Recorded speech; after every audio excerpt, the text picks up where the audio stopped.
Hey guys, this is the EOC number 3 and day 2 because we are now on number 15. So I'm going to tape as many as I can get on this. I might have to do another video, we'll see. But so number 15 wants to know, given this equation, how many complex roots are there? So what you're going to do is just look at for your highest exponent, because remember that's the degree, and that would tell you that you have 4 complex roots. That means they could either be real or they could be imaginary. We also want to, let's see, this next one lists the possible rational roots. Because we're going to be using Desmos, we don't have to worry about that. We're going to actually go to Desmos, put this in, and see where it crosses the x-axis, and that's going to tell you that those are the real roots. And I actually put that one in, yes, that one's already in there. So it looks like this one's crossing at a -2 and a 3. So that means that I have an x equals -2 is one answer, an x equals +3 is another answer, but notice that it's only crossing as an x to the 4th, that's even, and it's positive, so this is going to be an up-up graph. That means that this is not going to come back down. So it only gave me 2 real roots, so that means that I need to come on back here and do a little bit of work. I'm going to do synthetic division with either one of these and see if it brings me down to an x to the 3rd power that I could possibly then factor. If not, I'll have to use the other number to get me down to an x squared, because then I could do quadratic formula if I can't factor it. Okay, obviously I'm not going to be able to, well, I might be able to factor it to get a radical. Okay, here we go. Looking at this, I've got 4, 3, 2, 1, none. So I'm in order. I'm just going to grab these numbers that are in front. So 1, -1, 3, -9, and -54. 1, -1, 3, -9, -54. Make my upside down synthetic division. And I can do synthetic division because I have an x equals -2 or x equals 3. So I'm going to take the 3. And then that's going to tell me that I'm left with, bring my 1 straight down. So that's going to be 3 times 1 would be a 3. -1 plus 3 would be 2. 3 times 2 is 6. 3 times 6, I'm sorry, I multiply on the diagonal, I add straight down. Multiply on the diagonal, add straight down gives me a 9. Multiply on the diagonal gives me a 27. Adding straight down is going to leave me with a 16, 18. And then I'm going to say that 3 times that 18 is going to be 454. And then -54 with a +54 does give me 0. And I was expecting a 0, remember, because this is my remainder, my constant. This would be my x squared, and my x cubed. So this now gives me x cubed plus 2x squared plus a 9x plus 18.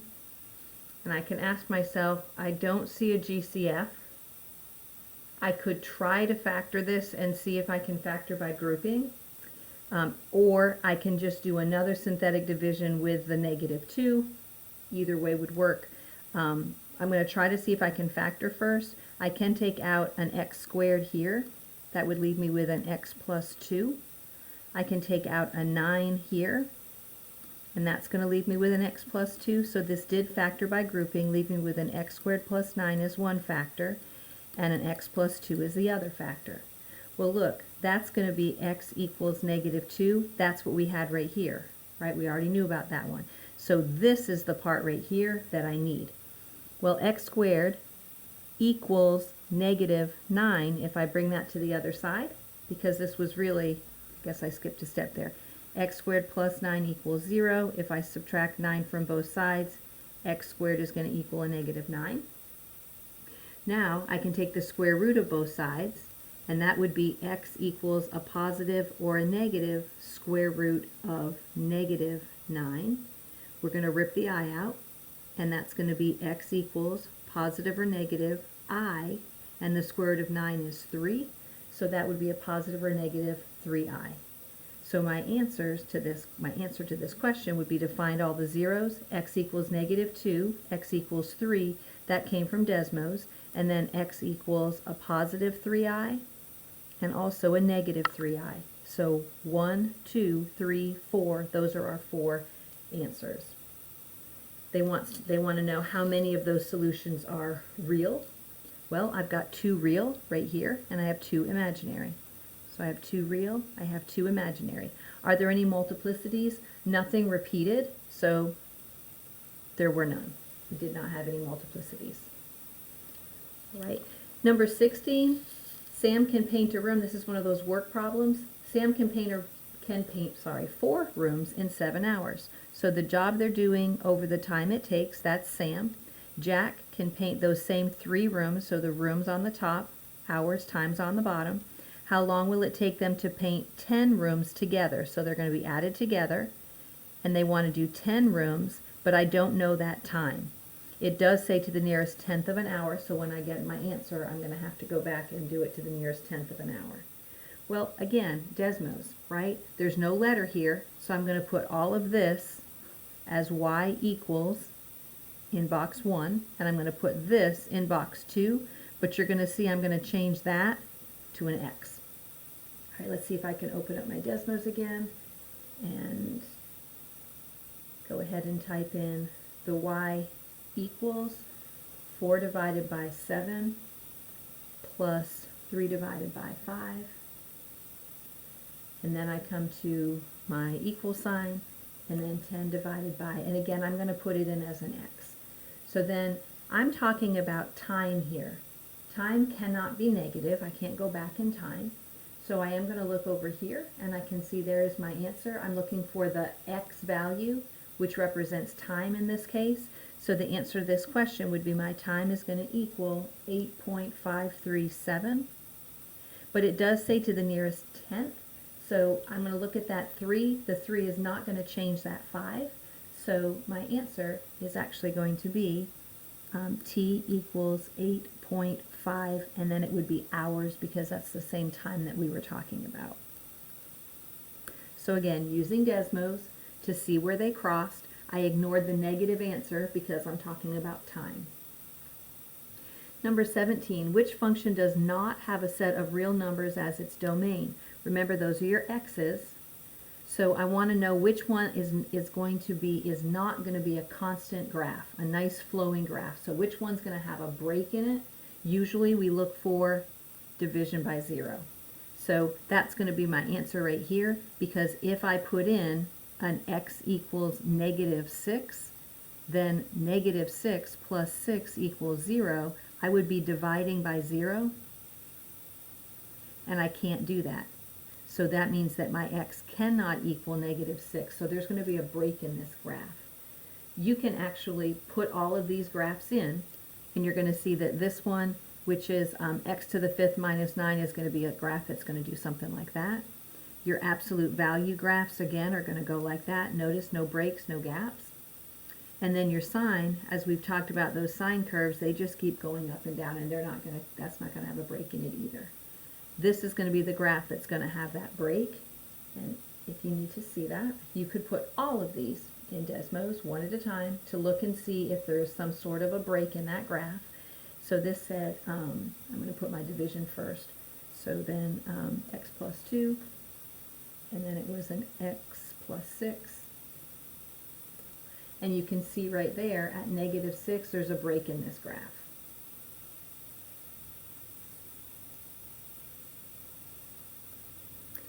Number 18, write a circle equation in standard form. What is the center and what is the radius? Well, if I put this in, I can complete the square and get my answer that way. Or I can come to my Desmos, and I can put that equation in Desmos. This question is probably going to be a multiple choice question, and if it is, then you're going to be able to pick the radius that has the closest value if it's not an integer. This particular one is actually not going to be is not going to be an integer. So I am going to do this with complete the square first, just to remind you of that, but then I'll put it in the computer so that you can also see what that would look like. Sorry, let me get my papers straight here. So I'm going to put my x's together first. X squared plus 8x, I'm going to leave myself a little space. Y squared minus 12y, I'm going to leave myself a little space, and then this 4 has to go to the other side, so that's going to be a 4. I'm then going to say what's half of 8. So I'm going to say half of 8 squared, and then I'm going to say half of 12 squared. Well, that's really going to be, this is going to be a 4, so this is going to be x plus 4 quantity squared, and then plus, that's going to be a negative 6, so y minus 6 quantity squared. And then I have to actually add what was here. So 4 squared would be 16, and 6 squared would be 36. Well, that's going to be 2056. So let's see. X plus 4 quantity squared, y minus 6 quantity squared equals 56. That's the equation in standard form. And I now just grab these, changing their signs, and I can say that the center is going to be at negative 4, 6. And the radius, if this is r squared, the radius is going to be the square root of 56. And the square root of 56 is going to be about 7.5. We could also break that down and say that that's 4 times 14, which would be 2 square roots 14. So either this answer, or this answer. You're looking on your multiple choice options to see which one you're going to find.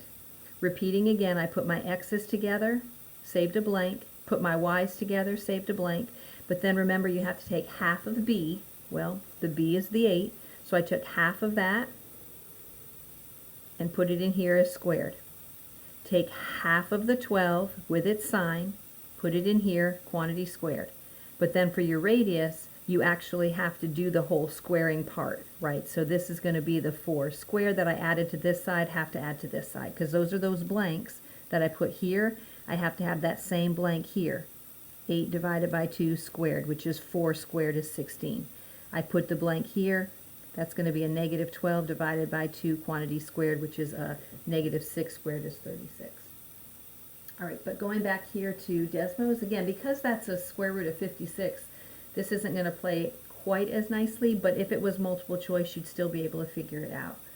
I am going to put it in as the x squared plus y squared plus 8x minus 12y minus 4. And notice I am going to even put the equal 0. This is the only time that I'm going to put an equal sign in. Oops, I missed my y, and that's why it didn't graph. There we go, and here's my circle. So again, looking at this circle, you can, I'm going to just make that just a little bit smaller. And I can see that it looks like, and these numbers are all just going over by 1, it does look to me like I have, this is going to be about my dead center right here, and then I've got to go up just a little bit more, maybe right here. So where am I right there? That would be negative 4 and 6. So if I think negative 4, 6 was my answer, I can put in negative 4, comma 6 with my parentheses. And then that does really look like it's the center, but I can also count 1, 2, 3, 4, 5, 6, 7, and almost a half. 1, 2, 3, 4, 5, 6, 7, and about a half. 1, 2, 3, 4, 5, 6, 7, and about a half. And 1, 2, 3, 4, 5, 6, 7, and a half.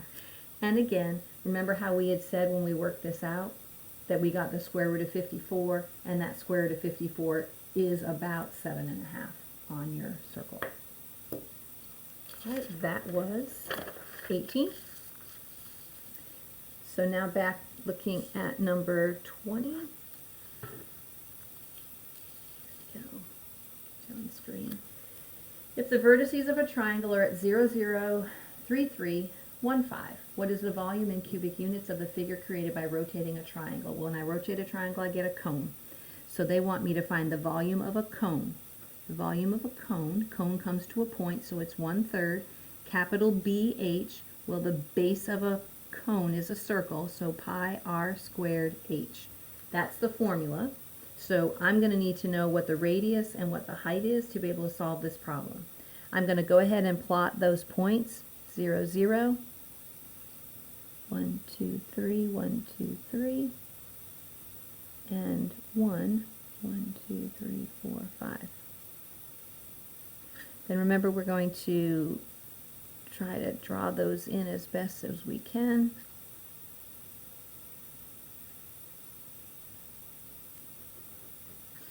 And if we were to rotate this around the line y equals x, that's this line right here that I just drew. So if I was going to rotate that, you can see that this is going to be the part that's going to rotate back around. So 1, 2 diagonal up, 1, 2 diagonal, I'm going to be right about there. So that means that I'm going to come around and hit there. And that's going to be my cone. Well, what I really need to know is this is the radius right here. So if that's the radius, I need to know that length, and this is the height, I need to know that length.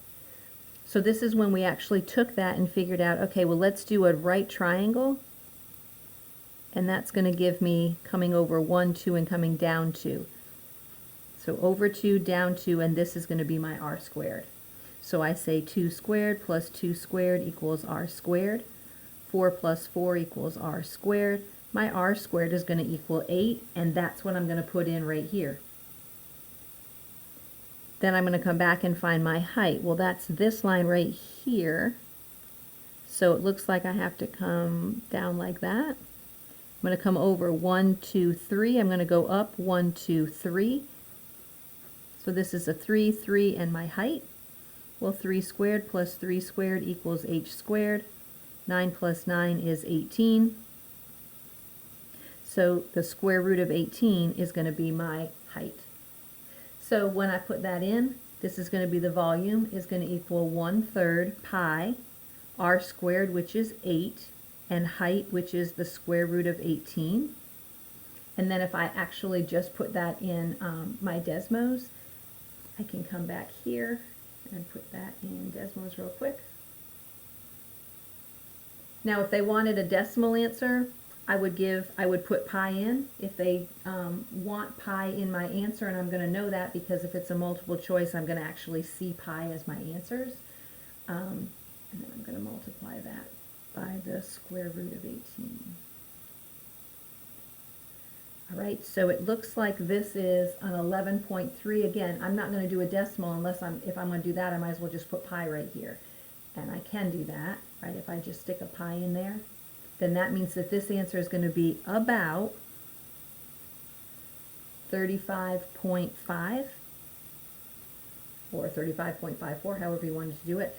But if they had pi in my answer, I would come back here and see if this would, oh, it's not going to change it to a fraction for me because I have that as the square root of 18.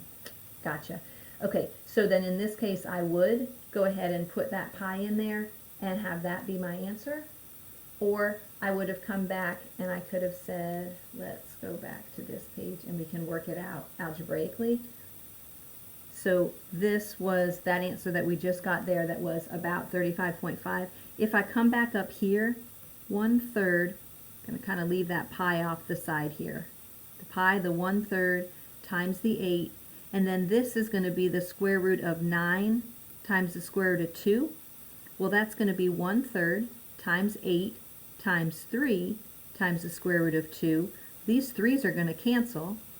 So that's going to leave me with, well, what do I have? I have left the pi, a 1, an 8, and a radical 2.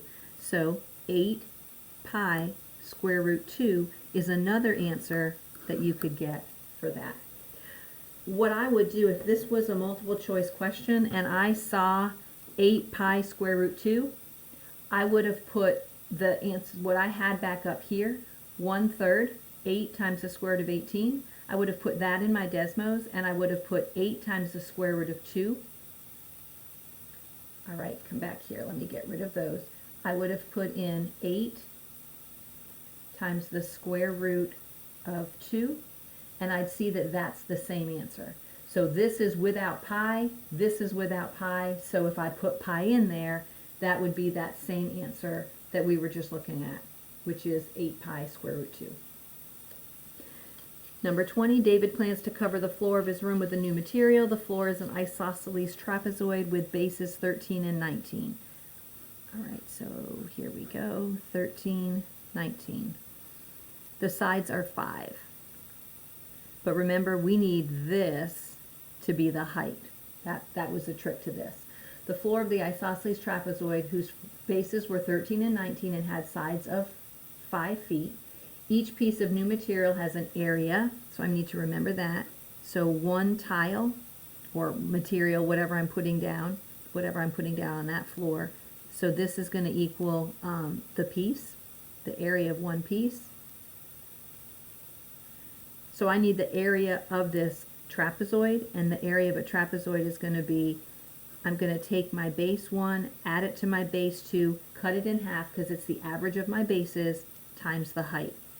Well, this is no problem. I've got my bases. What I'm missing is my height. So if you remember, if we come straight down here, this would be 13. So 19 minus 13 is going to tell us what's shared here. So 19 minus 13 is 6, and cutting 6 in half is going to put a 3 here and a 3 here. And then I've got a right triangle, and that right triangle is a 3, 4, 5 right triangle, because I know that as a trio.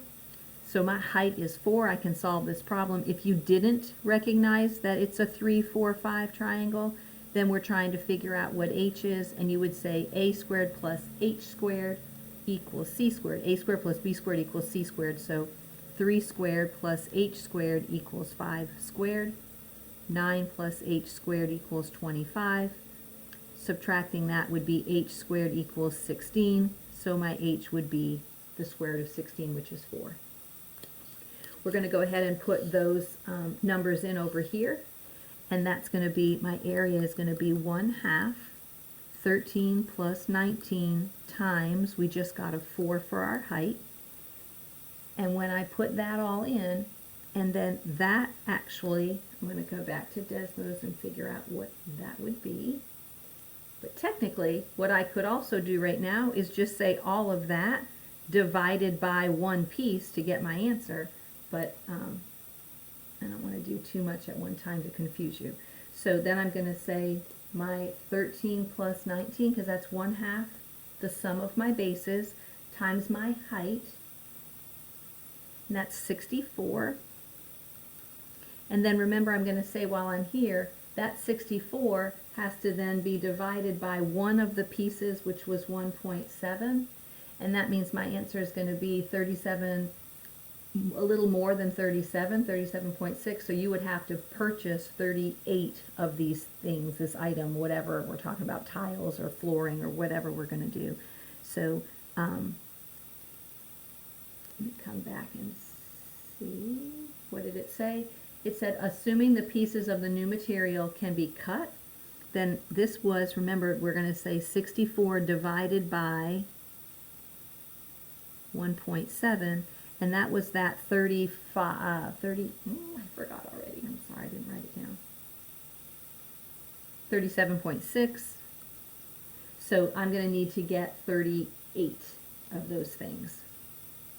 So I need 38 pieces of that flooring to cover that floor. Again, the game plan here was to find the area of the trapezoid and then divide that by the area of the material. And it'll tell you the number of material that you needed. But to find the trapezoid, the area of the trapezoid, you were missing the height, so we had to first figure out what the height was. Okay, number 21, a frog population doubles every 10 years. This is one of those special cases. So as soon as I see doubles every, I come down here and I put a 2, And then I'm going to have my time, and it was every 10 years, so it's some time divided by 10. If there were 12,000 frogs, that's your start at. 12,000, I'm not going to put a comma in Desmos. 12,000, doubling every 10 years, so I need a time up here. How many will there be 50 years from now? So I'm going to put a 50 up there.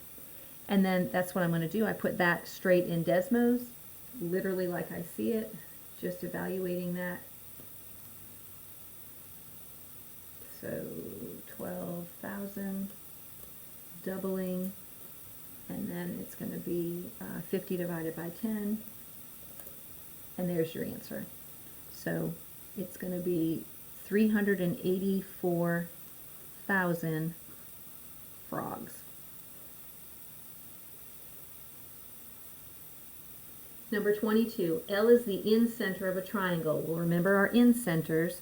In-centers mean that the circle is on the inside, so that means that LD, LE, and LF are all equal. That's what an in-center means. It means that these angles were cut in half by angle bisectors. The circle is on the inside. So what's the question say? LE and LF. Well, I now know LE and LF are equal. So 5x plus 6 is going to equal 3x plus 10. I can figure out what x is. Then it says find AL. Well, AL is not part of one of those. So I'm going to solve for x. And then I'm going to go back and solve for AL. Because AL, once I know what x is, I can just plug it in there. Yeah, I can go to Desmos. I could very quickly also solve this algebraically, right? Either way, but I'm trying to help you remember also how to use your Desmos. So 5x plus 6, I hit my equal sign, so I come down here and type in 3x plus 10, and I see where they cross. It looks like they're crossing just a little bit higher. Get my gray dot right there, and they're crossing at 2. So if x equals 2, I then need to come back and say, okay, well my AL was 7 times x plus 10, so 7 times 2 plus 10, and that would give me my answer, which is 24. Oh, I'm on the wrong screen, sorry. All right, so coming back over here, again, we just solved that the x was 2, so then you saw what I did in Desmos. I said AL equals 7x plus 10, so 7 times 2 plus 10, and that gave us that answer, 24. Golly, sorry, y'all, I'm all over the place. Okay, perfect. Then we're going to look at number 23.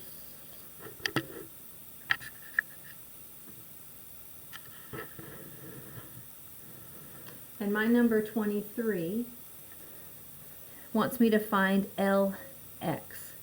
Well, LX, and it actually should have an arc over that. So I'm trying to find that arc LX. It looks to me like I already know that part of it's 100.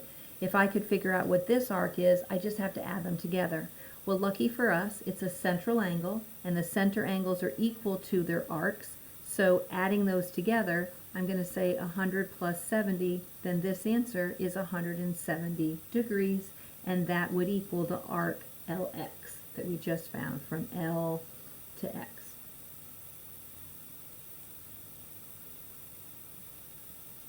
If it was, they wanted me to go from L to X this way, they would have had to use 3 letters, because remember, when you're bigger than 180, you use 3 letters when it's a major arc. All right, number 24 wants me to find x. It's right here, which means that I could find this arc right here, and half of that arc would be this angle. Well, we do have this half of a circle, so from here to here is 180. So 180 minus 130 is 50 degrees. So I just found that that was 50 degrees, because 50 plus 130 is half a circle, 180. Well, this is an inscribed angle, which means it's half of 50. So half of 50 equals 25, and that's what my x is going to equal in this case. For my number 25, I've got these chords that are cut in half. So remember, piece, I'm going to multiply the two pieces. Part times part equals part times part.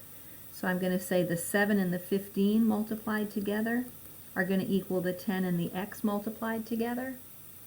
Well, the 7 and the 15 are going to be 105, and 105 divided by 10, that's going to leave me with an x that's 10.5. And again, we could plug those in to double check if you needed to. Okay, number 26. This is a parallelogram, and if I know it's a parallelogram, I know that the diagonals bisect each other, so I know that these pieces are equal, I know that those pieces are equal. They're talking about DP, DP, and PB. I know they're equal. Again, I know that 7x plus 3 is equal to 4x plus 6. They want me to find DB though. That's the whole thing. That's the whole diagonal. So I'm going to figure out what x is. I'm going to put x back in and figure out what this little piece is, which would double it to be that part, and then that's going to tell me what that whole side is going to be equal to. So again, I can either do this algebraically, I can go back to Desmos and solve it. I did the last one on Desmos, I'll do this one right here. Again, you would have put this in box 1, this in box 2, and see where they cross. 3x plus 3 is going to equal 6. 3x equals 3. My x is going to equal 1. So when I put that back in here and I say 7 times 1 plus 3, that's going to be 10. Well, if this is 10, this is 10, and the whole thing would be 10 plus 10, 10 plus 10, which is 20. If you're unsure, you can go here also and say 4 times 1 plus 6, that's also 10. So 10 plus 10 still equals 20. Because your DB is DP plus BP, which is 10 plus 10, which equals 20. For number 27, you've got a parallelogram, ABCD. Again, I don't have a picture, so I'm going to just draw one real quick. It doesn't matter where you start, but go in either clockwise or counterclockwise order. Then I'm going to literally list, okay, we're talking about an angle, so this guy in here is 7x plus 3, that actual angle right there. It's a degree. My B is 3x minus 13, so these two angles right here are not equal because parallelograms opposites are equal. So I know that angle A is congruent to angle C and angle B is congruent to angle D. And I know that these, because it's a parallelogram, I know angle A plus angle B equal 180 degrees because they're supplementary. You have two parallel lines cut by a transversal, so same side interior angles are congruent. So if I know A and B and they want me to find C and D, then what I'm going to do is say put these two together. 7x plus 3 plus 3x minus 13 has to equal 180. Again, just to show you, if you wanted to use Desmos, you can come here and literally put in 7x plus 3 plus 3x minus 13, and then it says equal, so I jump to my next box. It was equals 180, but there was no letter, so now I am going to have to jump up here real quick, other way, and one more, there I am, and I can see that they are going to cross right there at 19, so I do end up with an x equals 19. So coming back here, then I can figure out what my A is, right? Well, that A is 7x plus 3, and my x we just said was 19. So 7 times 19 plus 3 is 136. So it should be 180 minus 136, but let's try the other one. 3 times x, which in this case was 19, minus 13. And to double check, Does 136 plus 44 equal 180? It does. So these are your two answers. The 7x plus 3, let me come on back here. My 7x plus 3, that was 136, and my 3x minus 13 was 44. So I'm going to show you what I just wrote.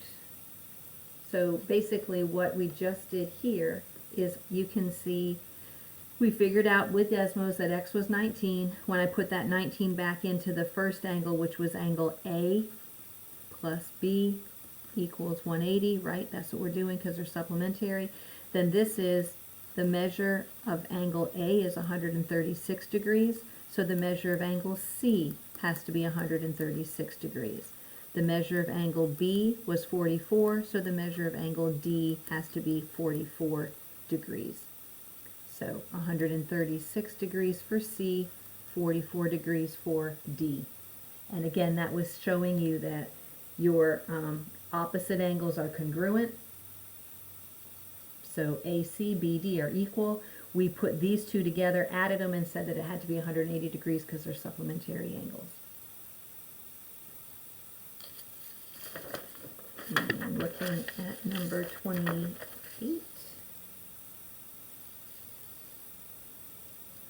The x-coordinate of the terminating side is negative square root 3 over 2. What is the measure of theta to the nearest thousandths of a radian? So what I need to do first of all here is figure out what is this angle. I can find it in degrees, change it to radians, and then make my radians be a decimal. Or if you know your unit circle, maybe you've actually created your unit circle, then you could get it that way. But what I do know is that if the x-coordinate of this point is negative square root 3 over 2, remember, your options either have to have a 1 half with a square root 3 over 2, a square root 2 over 2 with a square root 2 over 2, or a square root 3 over 2 with a 1 half. Let me just remind you again of this part right here. Right, so if you're looking at that angle, that this is my first quadrant, this is what I'm telling you, right, is that remember those were your combinations. We said 1, 2, 3, 1, 2, 3, twins were always in the middle. So if you have a 1 half, its partner had to be square root 3 over 2. If you have a square root 3 over 2, its partner has to be 1 half. And this is alphabetical order, C, S, cosine, sine, x coordinate, y coordinate. So back here, because I know that the x coordinate is this, its partner has to be 1 half. So the angle that has a square root 3 over 2 and a 1 half, and because I'm in the third quadrant, they both have to be negatives.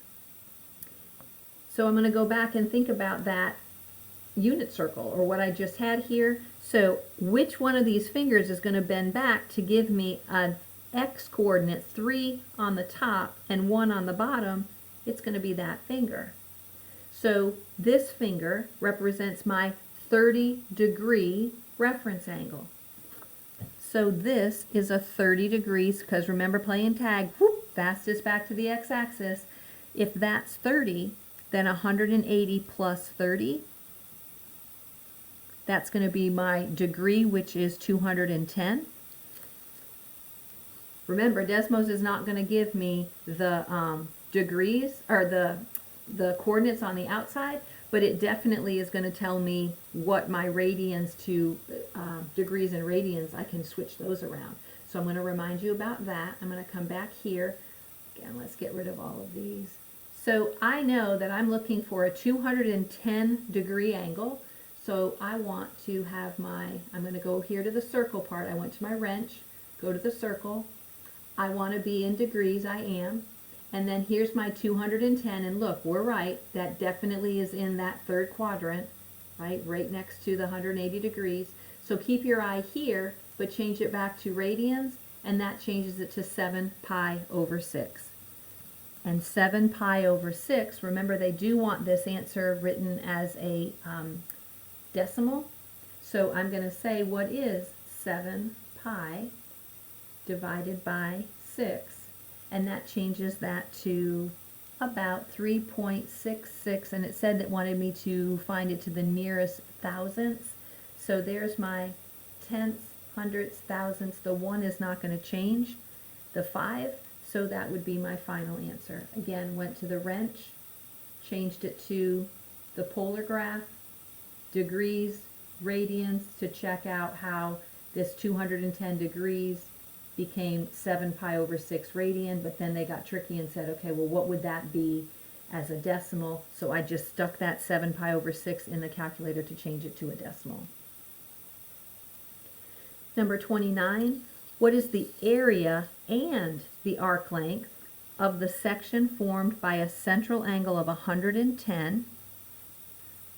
All right, so I've got this little circle right here. There's my central angle. If this is 110 degrees, and it told me I had a radius of 6 inches, so I'm in degree, so the area of a sector is going to be the fraction of the whole area of a circle. And the fraction that I'm dealing with here is 110 degrees out of the total 360 degrees times my area of a circle, which is pi r squared. Well, my r is 6, right? So it was theta out of 360 times pi r squared. That's the area of a sector that we're trying to find. And then I can just put all of that straight in Desmos, the 110 divided by 360 times 6 squared, and that's going to give me 11 pi.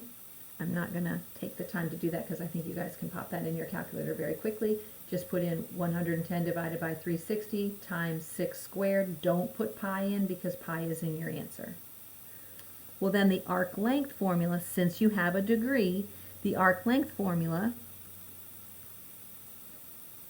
that's going to be the fraction of the whole circle times the circumference of a circle, which is 2 pi r. Again, I have all the information I need. 110 divided by 360 degrees. I'm going to multiply that by 2. I'm going to multiply it by my 6 because that's my r, and that pi is going to stick along right there at the end. And again, if you put that all in your calculator, you're going to get 11/3 pi for your answer. I'm feeling kind of guilty that I didn't show you that, but literally, right, I'm going to come on back here, make it back to my grid window. That'll be the one good thing when you guys are doing your Desmos. As soon as you click that little graphing calculator up on the corner when you take your test, a new Desmos pops up. You're not going to have to switch them out every time. So we did say 110 divided by 360, and then I multiplied that by 6 squared. And that did give me 11, and then remember pi, I didn't put pi in the calculator, so I had to, that's why this is going to be 11 pi. And then the last one that we just did was 110 divided by 360, and then this was the 2 times 6, and then I changed it back to a fraction, and that's where I got the 11/3 from. But again, both of those have to have pi put on the answer at the end because you didn't put pi in the calculator. Write the standard form of a circle that has endpoints of the diameter at -4, 3, and 2, 5. Okay, so you've got something that looks like this, and you know these endpoints, but you don't know the center, and you need to know the center and the radius. So the first thing we're going to do is find the midpoint of that diameter. And the midpoint, if you had a piece of graph paper, you could plot these and fold it and figure it out that way if you wanted to. But I know that the midpoint is just going to be take my x's. So my x would be a -4. My midpoint, what I'm going to actually do there is I'm going to add them together, add my x's together, and then divide by 2. Add my y's together and divide by 2. So this will be a -2/2, and this would be 2/2, which looks like I'm talking about a center that is going to be at -1, 1. Write the standard form of a circle. So I need the center and I need the radius. Well, the standard form of a circle is x minus h squared y minus k, I should say quantity squared, plus y minus k quantity squared equals r squared. I know my h is -1 and my k is 1, and I can use either one of these points. I'm going to use the 2 and the 5. There's your x and there's your y. So x minus h squared plus, take its partner, y minus k squared, and that's going to solve my r squared, which is, I need a center and an r squared to write the equation, right? I need these, and I need the r squared because the x and y have to stay there. Well, that's going to be 3 squared is 9, and this is going to be 4 squared is 16. So it looks to me like we have an r squared, which is 25.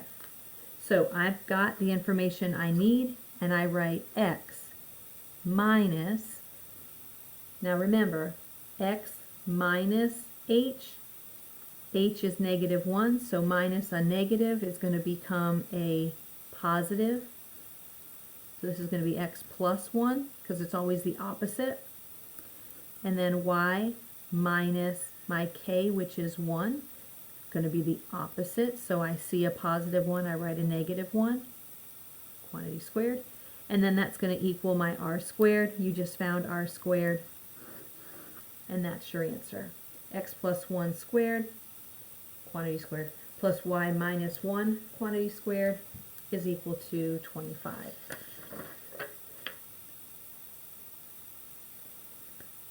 Right. Actually, this 31, if I have time, I'm going to come back and put the, actually, let's try it right now. I'm going to come back and do this one, because I think we can manipulate this using our Desmos. So looking at, I'll come back if we don't have a whole lot of time on this one. So looking at number 32, number 32 says that you have the principal of Excel High is trying to determine the average grade of students in a specific grade. Principal took a random sample of grades of 300 students in the grade. The mean was 83.6 with a standard deviation of 2.3. The principal wanted to decrease the margin of error. To decrease the margin of error, you increase your sample size. So this goes on and says which choice would increase the margin of error. You don't have to do any math here. If you want the margin of error to go down, then your sample size has to go up. Or vice versa. If your sample size goes down, your margin of error goes up. The less people you talk to, the more room there is for error. The bigger your error will be. So this is going to be, we talked about, if he wants to, I'm sorry, we did it the other way. He wants to increase his margin of error. If you want to increase your margin of error, then we're going to decrease our sample size. So that's going to be letter C. High school randomly selected 110 out of 300 seniors at a school to take a sample college entrance exam. The mean grade point average of the seniors was 3.54. Standard deviation is 0.4. Select all the statements that are true. Well, for this part, select all the statements that are true. I think this is a typo because this isn't a multiple choice option. So then it says, note the margin of error, and that's the formula that we're going to use there, where S is your sample standard deviation and N is going to be your sample size. If they want you to find that margin of error, you're just going to use this formula. So for A here, I'm going to say 2 and then times S. S is going to be your standard deviation, which is 0.4, over N, which is your the square root of your sample, of your sample size. So I'm going to take 110 students, the square root of 110, and then I just put that in my calculator. 2 times 0.4 divided by the square root of 110 is going to be about 0.076. That's my margin of error. How would you decrease the margin of error? You're going to increase your sample size.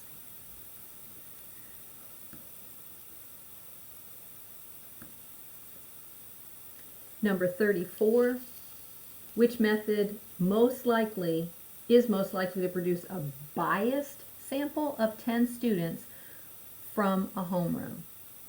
Well, biased, right? We usually say which one's going to be unbiased. So this is going to be which one of these options, let me back up. To be an unbiased sample, everyone has to have the same chance of being picked. You want a bias, that means that it's going to be one particular group of people is going to be more likely to win than the others. So selecting the first 10 students that walk into a homeroom,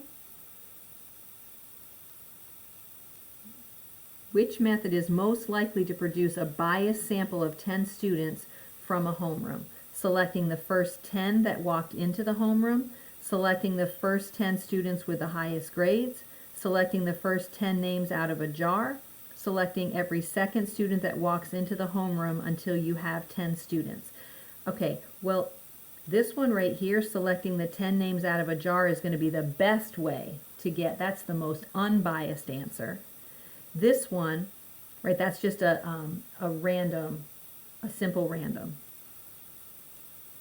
And that's the best way. Selecting the second student that walks in until you have 10 students, that's going to be one of those, that's one of the ones where you're picking every other student coming through stratified. Sample, that is also one that's going to be less biased. But then the difference now comes between selecting the first 10 students that walked into your homeroom versus selecting the first 10 students with the highest grades. The first 10 students that walk into your homeroom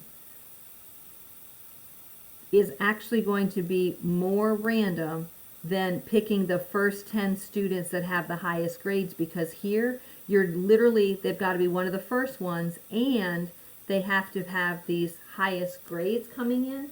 So you're really going to pinpoint that if you don't have high grades and you don't get to school early, you don't have a chance of being picked. So that's why that one versus A, both of these are biased, but this one is the most biased of those options that we just saw. All right, I am going to stop there and we're going to start again with 35 to the end on another video.